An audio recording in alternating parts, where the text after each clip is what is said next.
우리 한국 교회의 초기에 아주 유명한 부흥사 한 분이 계십니다. 1910년대 활동을 하셨던 분이기 때문에 한국 교회에 복음이 전해지고 30년 이전에 목사로 사역을 하셨던 분이니까 우리 한국 기독교회사 초기의 인물이라고 그렇게 말할 수 있겠습니다. 아마 여러분들도 많이 들으셨을 거예요. 김익두 목사님이라고 하는 분이십니다. 이 김익두 목사님은 부잣집 외동아들로 태어났는데 아버지가 일찍 돌아가시면서 탈선의 길을 가게 됐습니다. 소위 말하면 요즘에 깡패라고 말하는데, 그래서 사실 예수 믿기 전에는 아주 유명한 깡패로 살았던 분입니다. 어느 정도였냐면 그 동네 사람들이 마을을 나서며 성황당을 지나가게 되는데 그때 거기서 빌기를 오늘 김익두 같은 놈 만나지 않게 해달라. 그리고 기도를 했다. 그런데 이 김익두가 미국에서 온 스왈론 선교사님, 여자 선교사님입니다. 이 스왈론 선교사님에 의해서 복음을 듣게 되고 예수를 믿게 됐습니다. 할렐루야. 네. 이 김익두가 예수를 믿고 나서 제일 처음에 한 일이 뭐냐면 동네에다가 부고장을 돌리는 일이었어요. 부고장의 내용이 뭐냐면 김익두 사망,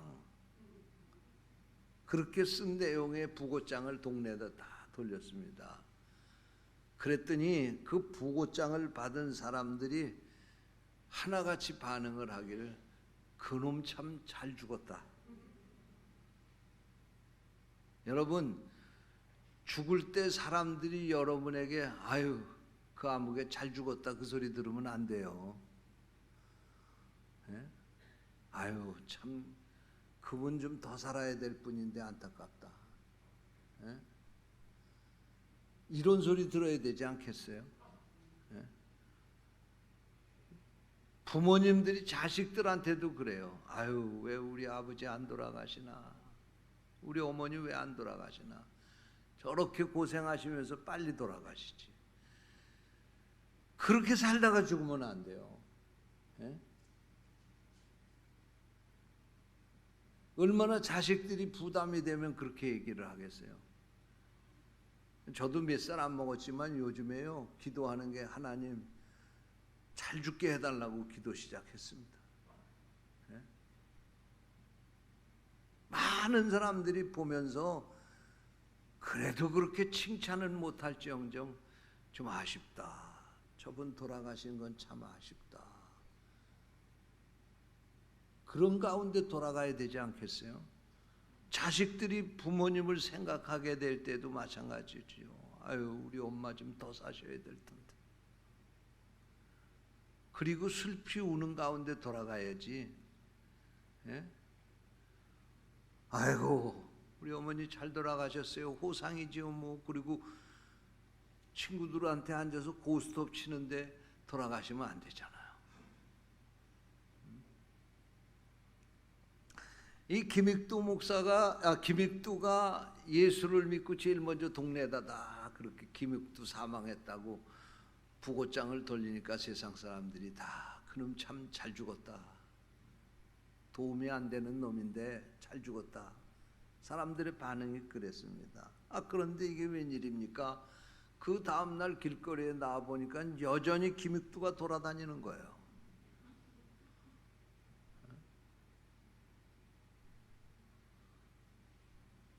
그런데 부고장을 내기 전과 이후가 다른 거예요.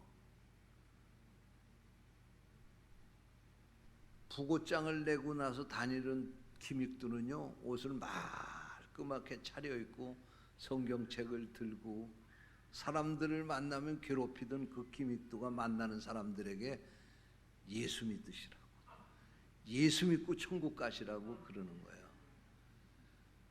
그러니까 동네에 한 불량배 청년이 보니까요, 이 김익두가 정신이 돈 것 같아요. 아니 어떻게 하루아침에 예수 믿었다고 사람이 저렇게 변할 수가 있는가. 그리고는 물바가지에 물을 퍼다가 김익두에 그냥 머리에다 갖다 부었어요. 틀림없이 김익두가 예수를 믿었지만 변화되지 않고 옛사람 그대로 있으면 내가 이러면 어떻게든지 김익두가 그 환한 반응을 하게 될 거다, 그런 생각을 하고 물을 갖다 부었더니 김익두가 이러더라는 거예요.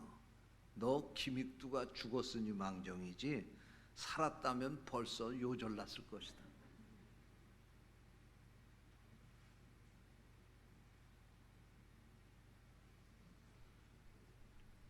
여러분, 예수 믿고 옛사람 김익두가 죽음으로 새사람 김익두가 살아난 것처럼 이건 김익두의 얘기가 아니라 오늘 우리도 믿음 안에서 이런 체험이 확실해야 될 줄로 믿습니다.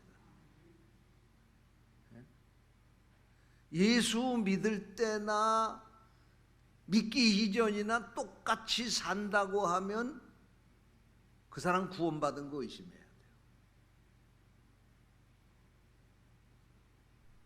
예수 믿기 전에 잘못 살았으면 예수 믿고 나서 거룩하게 변화돼야 될 거 아니겠어요? 여러분, 오늘날 왜 이 땅에 예수 믿는 사람들이 많아졌는데도 불구하고 세상이 달라 좋아지지 않을까요? 왜 예수 믿는 사람들은 1000만 명이나 된다고 하는데 세상은 점점 더 이렇게 살기 힘든 지옥과 같은 세상으로 변할까요? 예수 믿는 사람들이 잘못하기 때문 아닙니까?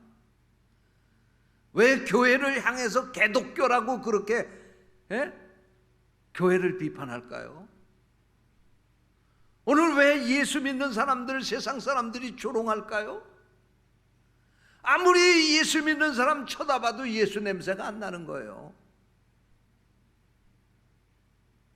아무리 예수 믿는 사람들을 상대해도 예수 믿는 냄새가 안 나는 거예요. 오히려 예수 믿는 사람이 믿지 않는 사람들보다 더 악하게 사는 거예요. 사랑하는 성도 여러분, 우리는 예수 믿고 나서 반드시 이런 체험, 이런 확신이 있어야 될 줄로 믿습니다. 내 옛사람은 죽었다. 그리고 이제 나는 새 사람으로 산다. 할렐루야. 말만이 아니고 생각만이 아니라 우리 삶 속에서 이렇게 변화되어야 될 줄로 믿습니다. 저는 오늘 이 시간에 읽어드린 본문 말씀을 가지고 사실 13절까지 읽어야 되는데 말씀이 좀 길어서 줄였습니다. 11절까지 읽었는데 이 말씀을 가지고 죽는 은혜, 사는 은혜, 이런 제목으로 말씀을 전하려고 합니다. 성령께서 이 말씀을 듣는 우리를 깨우쳐 주시기를 원합니다. 한번 따라서 하세요. 죽는 은혜, 사는 은혜. 이 은혜가 여러분들에게 있으시기를 축원합니다. 오늘 읽은 이 본문 말씀의 이 로마서 6장의 이 말씀은 예수 그리스도가 십자가에서 우리를 위해 죽으시고 다시 사신 이유를 설명하는 말씀이에요.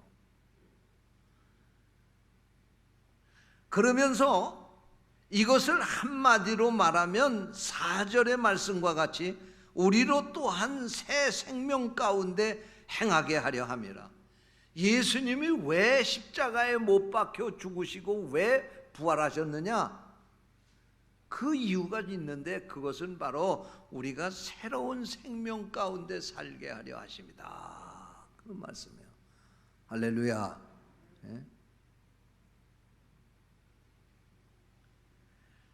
이 로마서 6장의 말씀을 풀 수 있는 중요한 세 가지의 키워드가 있습니다. 세 가지의 중요한 단어가 있어요.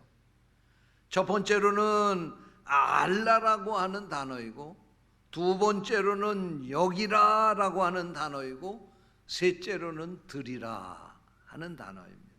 이 로마서 16장을 내용을 간추려서 뽑으면 이 세 단어로 축약을 할 수가 있어요. 알라고 하는 이 말씀은 2절에서 너희가 죄에 대하여 죽은 것을 알라 그런 말입니다. 그리고 여기서 여기라고 하는 이 말씀은 11절의 말씀, 죄에 대하여 죽은 것으로 여기고 하나님에 대하여 살아있는 자로 여겨라 하는 이 말씀입니다. 그리고 세 번째로 드리라고 하는 이 단어는 13절에 나오는 말씀, 너희 지체를 다시 살아난 자같이 하나님께 드리며 그의 무기로 드려라 그런 말씀. 우리는 가끔 자신의 믿음 생활이 실패할 때에 그런 이야기를 합니다. 제가 아직 죽지 못해서 그래요. 제가 죽어야지요 라고 말을 합니다. 이 사람은 아직 예수 믿고도 안 죽었다는 얘기예요. 이 사람은 구원받은 사람이 아닙니다. 구원받았다 그러면 예수 믿는 순간 우리는 죽은 것입니다. 그러므로 지금 이 순간에 우리는 이미 죽었다고 말할 수 있습니다. 오늘 2절 말씀에도 보니까 죄에 대하여 죽은 우리가 그렇게 말씀을 하고 있습니다. 여러분, 이 말씀이 무슨 말씀입니까? 예수님이 죽었을 때 우리도 죽었다는 말씀입니다. 여러분 한번 생각해 보세요. 이게 하나님의 은혜가 아니면 받아들여지기 어려운 겁니다. 여러분이 예수님 살아계신 2000년 전 그때 여러분이 그 시대에 예수님을 살아계셔서 여러분이 만났습니까? 예수님 봤습니까? 예? 그런데 2000년이 지난 지금 어떻게 예수님을 보지도 못하고 만나지도 못한 이 예수님을 여러분들이 나의 구주라고 그렇게 믿을 수 있느냐 그런 말씀이에요. 이게 기적 아니고 뭐겠어요? 여러분, 성령께서 우리에게 이 믿음을 선물로 주신 줄로 믿습니다. 그래서 우리가 2000년 전에 이 땅에 와서 가신 이 예수 그리스도, 우리의 눈으로 보지 못했지만, 그분을 만나지 못했지만 우리가 예수 그리스도를 우리 구주로 고백하게 된 거예요. 할렐루야. 이게 은혜입니다. 그런데 더 큰 은혜는 뭐냐면 이 예수 그리스도와 함께 내가 죽었다는 거예요. 예수 그리스도만 십자가에 못 박혀 죽은 것이 아니라 나도 예수 그리스도께서 십자가에 못 박혀 죽으실 때 함께 죽었다 그런 말씀입니다.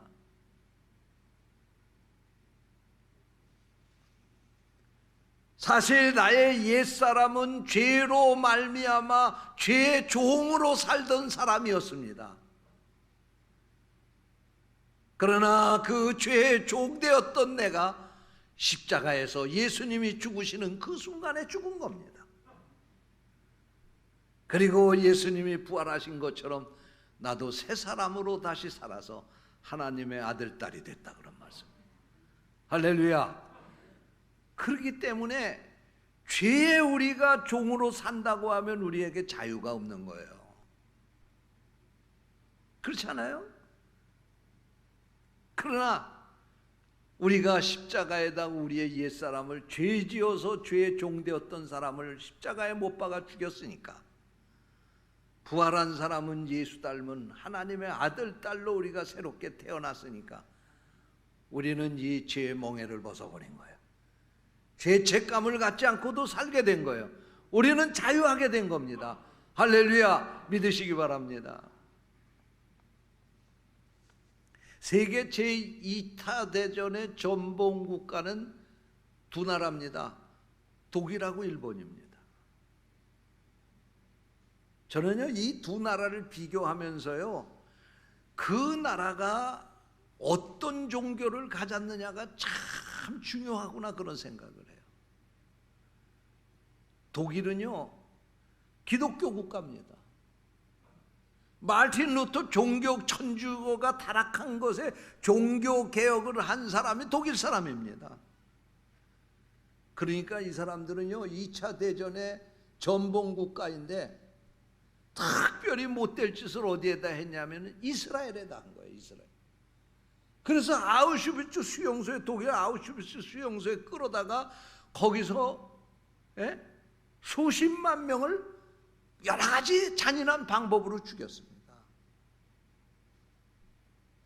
그런데요, 이 독일은 2차 전쟁에 패하고 나서 그때부터 이들은 자기의 잘못을 이스라엘에다가 가서 잘못했다고 유대인들에게 가서 자기의 잘못을 용서해 달라고 회개하고 사과하고, 지금까지도 독일의 지도자가 된 사람들은, 메르켈 총리 같은 사람은 해마다 그 아우슈비츠 수용소에 가가지고 우리 조상들의 잘못한 거 용서해 달라고 그렇게 자기의 잘못을 회개하지 않습니까? 그런데 전범국가의 두 번째 나라가 일본인데, 일본에게 가장 피해를 입은 나라는 우리 대한민국 아닙니까? 이스라엘의 독일에게 가장 피해를 입은 나라라고 하면 일본에게 가장 피해를 입은 나라는 한국인데요, 일본 사람들은요, 한국 사람들이 제대로 된 사과 한 번 안 했어요. 어쩌다가 한번 사과하면요, 이상한 말로 뜻도 알 수 없는 이상한 말을 써가지고 사과한 것도 아니고 아닌 것도 아닌 것처럼 사과 몇 번 한 적은 있어요. 지금의 이 일본의 정치 지도자들은요, 고노다마라고 하는 게 일본 사람들이 한국 사람들에게 잘못한 것을 인정하는 담화였었거든요. 근데 지금 지금 일본의 총리, 스가 총리라는 사람, 그 이전의 총리라는 사람들 사과 안 합니다. 앞으로 지금 일본 총리가 될 사람들도 3사람 가운데 2사람은 사과를 안 한다는 거예요. 기독교 국가인 독일은 자신들의 죄를 솔직하게 인정하고 사과해서 이스라엘 땅에 가보니까 독일 차가 많이 돌아다니더라고요. 그래서 제가 물어봤어요, 유대인들에게. 어떻게 이렇게 독일의 피해를 가장 많이 입은 이 유대인들이 어떻게 독일 차를 이렇게 많이 타냐 그랬더니, 독일은 이미 자신들의 잘못을 회개하고 우리는 이미 용서한 지 오래됐다. 그러니까 독일 차 사서 쓰는 거예요. 일본은 아직까지 우리한테 회개 안 했어요. 위안부, 자기네들이 강제로 끌어가서 그렇게 성놀이개로 삼고도 사과 한 번 제대로 안 했어요. 우리나라에게 그 엄청난 피해를 입혔는데도 불구하고 제대로 된 보상이나 사과 제대로 안 했어요. 우리는 사과를 제대로 하면 용서해 줄 준비가 다 돼 있습니다. 안 하는 거예요. 그런데 이 일본이 한국뿐만 아니라 저 필리핀까지 가지 않았습니까? 그리고 나서 1945년에 세계 제2차 대전이 끝났잖아요. 일본이 천황이 항복했잖아요. 그런데 그때의 필리핀을 침략하기 위해서 간 일본군 가운데 한 사람이 전쟁이 끝나게 될 때, 이제는 일본은 망했구나, 다시 돌아갈 일본, 우리 조국도 없고 이제 우리는 다 끝장났다. 그러니 살기 위해서는 내가 내 몸을 숨기고 내 신분을 숨겨야 될 수밖에 없다, 이렇게 생각하고 섬의 정글 속에서 숨어서 30년 동안이나 살았어요. 그리고 1974년도에 이 사람이 일본군 군인이었다고 하는 사실이 밝혀지게 된 거예요. 신문에 대서특필해서 그 사람이 나왔어요. 그 사람의 이름은 히로 오나다라고 하는 사람입니다. 이 사람이 군생활을 하게 될 때 일본군 중이었다고 합니다. 그런데 30년 동안 이 사람은 자신의 신분을 숨기고 필리핀에서 필리핀 사람처럼, 그것도 사람들 많이 만나면 안 될까봐 정글 속에서 동물처럼 그렇게 산 거예요.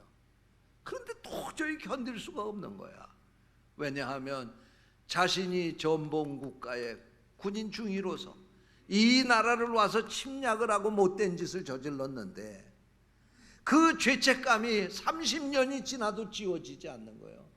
그러니까 이 사람이 드디어 자기의 신분을 밝히고 잘못을 용서해달라고, 그리고 지상으로 나와서 자신의 그 잘못을 용서해 달라고 회개를 한 겁니다.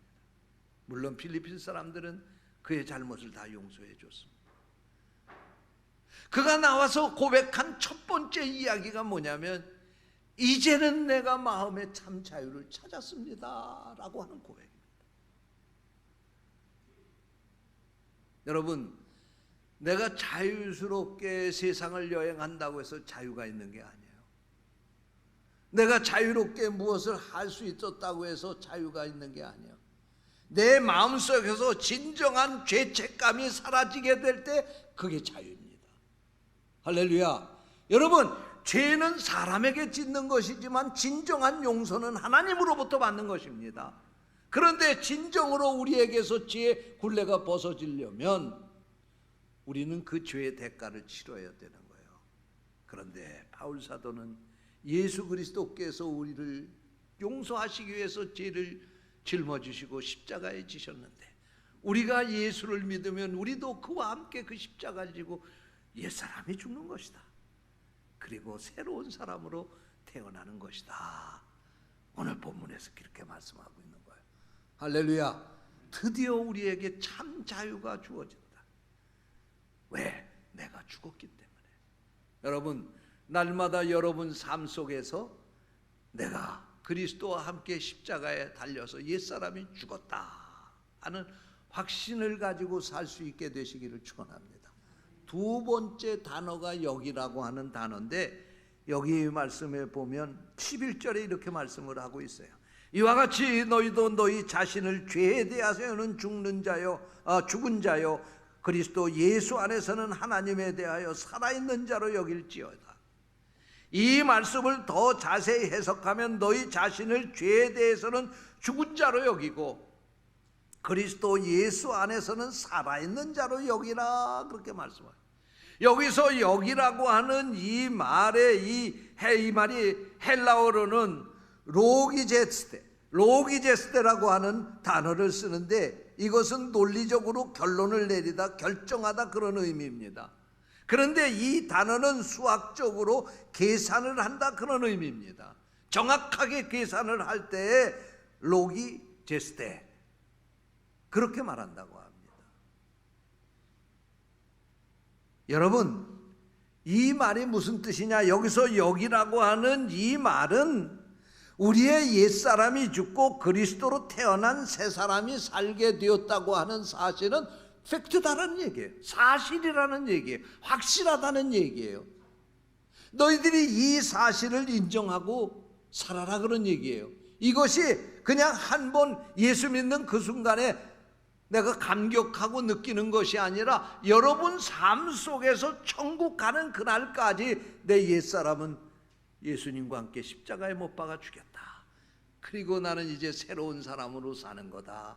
날마다 이런 체험을 하며 살아야지만 된다는 말씀입니다. 할렐루야. 여러분에게 이런 은혜가 있으시기를 주님의 이름으로 축원합니다. 셋째로 이 말씀을 풀 수 있는 키워드가 뭐냐? 드리라 그런 말씀입니다. 드리라는 말씀이에요. 오늘 본문 11절 말씀에 보면 우리가 우리 자신의 죄에 대하여 죽은 자로 여기고 살아야 한다는 이런 교훈으로 끝내지 않습니다. 한 걸음 더 나아가서 하나님을 향하여 살아있는 자로 여기고 살아야 된다고 말씀하고 있습니다. 이와 같이 너희도 너희 자신을 죄에 대하여는 죽은 자요 그리스도 예수 안에서 하나님께 대하여는 살아있는 자로 여길지어다. 무슨 말씀입니까? 우리가 이제 다시 산 것은 하나님과의 관계 안에서 살게 되었다고 의식하면서 살아야 된다는 말씀입니다.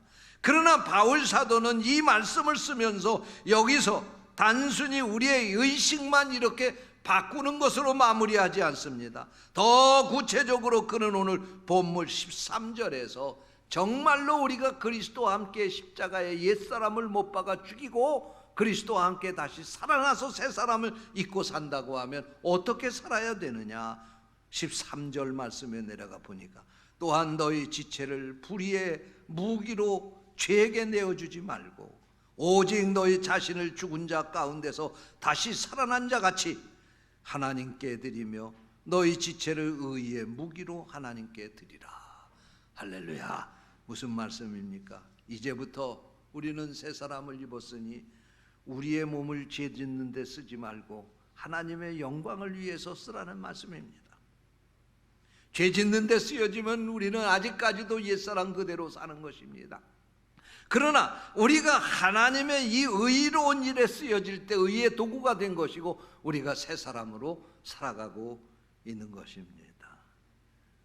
여러분, 오늘 여러분들이 여러분의 몸을 어디에 드리고 있습니까? 중국의 유명한 영성 지도자 가운데 워치만 니라고 하는 분이 있습니다. 이분이 쓴 책 가운데 이런 이야기가 있어요. 예수 믿은 지 얼마 안 되는 형제가 있었습니다. 이 형제가 열차를 타고 여행을 하게 되었습니다. 그런데 자신의 앞자리에 친구들 3명이 기차 타고 여행을 하기 위해서 같이 그 친구들 3명이 가고 있었습니다. 오랜 시간 기차 여행이 무료해서인지 얘들은 그 앞자리에서 카드를 꺼내가지고 카드 놀이를 하기 시작을 했습니다. 그리고 이 예수 믿은 지 얼마 안 되는 형제에게 이 카드 놀이를 같이 하자고 권했습니다. 그러자 그가 정중히 사양을 했습니다. 그랬더니 또 권하는 것입니다. 아, 괜찮다고 같이 우리하고 좀 같이 놀자고. 그랬더니 이 예수 믿은 지 얼마 안 된 형제가 이렇게 대답을 했습니다. 이 손이 제 손이 아니고서요. 제 손이 아니고요. 이 손은 해야 할 일이 있습니다. 왜 내가 카드 놀이를 안 하느냐? 이 손이 제 손이 아니기 때문에 그렇습니다. 나는 이 손으로 할 일이 있습니다. 그래서 그게 무슨 이야기냐고 그리고 되물었더니 예수 믿은 지 얼마 안 된 형제가 이렇게 대답을 했다는 거예요. 자기가 예수를 믿고 믿음 안에서 살게 됐다고 하는 간증을 하면서 나는 이제부터 내 몸이 아니고 주의 몸이고 내 손이 내 손이 아니라 주님의 손입니다. 그러니 주님의 손으로 어떻게 카드 놀이를 하겠습니까? 이 손으로 한다고 하면 주님의 일을 해야 될 것 아니겠습니까?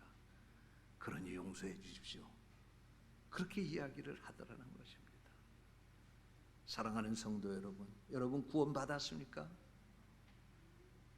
그러면 여러분의 몸은 여러분의 것이 아니라 하나님이 값주고 산 하나님의 몸입니다. 여러분 구원 받았습니까? 여러분 그 손은 여러분의 손이 아니고 주님 손입니다.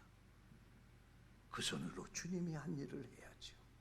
그 몸으로 주님의 영광을 위해서 살아야지요. 여러분에게 이런 은혜가 있으시기를 축원합니다. 기도하겠습니다. 하나님 아버지, 오늘 우리에게 귀한 말씀을 주시고 우리의 옛사람이 십자가와 예수님이 십자가에 달려 돌아가실 때 그 십자가에 못 박혀 죽었으니 이제는 새 사람으로 하나님의 영광을 위해서 살아야 된다고 하는 하나님의 귀한 말씀을 듣게 해주시니 감사합니다.